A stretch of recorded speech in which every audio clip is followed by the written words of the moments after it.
ছোট্ট ছোট্ট পায়ে নতুন পৃথিবীকে চিনতে শুরু করেছে আইসিস ও ইনায়া।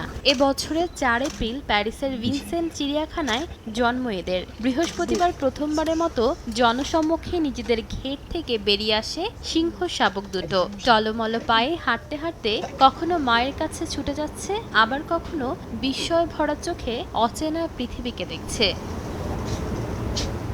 আইসিস ও ইনায়া কোনো সাধারণ সিংহ শাবক নয়, এরা উত্তরাঞ্চলীয় সিংহ উপপ্রজাতির সদস্য।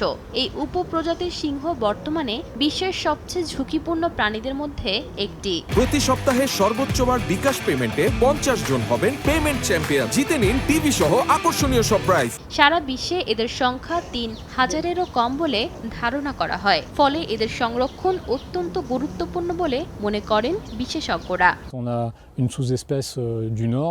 চিড়িয়াখানায় হোক কিংবা বন্য পরিবেশে পৃথিবীতে জন্ম নেওয়া প্রতিটি প্রাণী সত্যিই গুরুত্বপূর্ণ, কারণ প্রতিটি প্রাণী প্রজাতির টিকে থাকার সম্ভাবনা বাড়িয়ে দেয়। তাই নতুন শাবকের জন্ম সংরক্ষণ কর্মসূচির জন্য আশাব্যঞ্জক খবর হিসেবে দেখা হচ্ছে।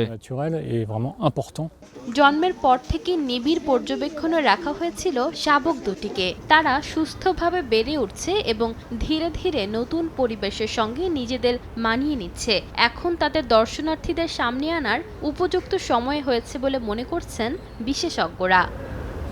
ঈশিতা আক্তার, সময় সংবাদ।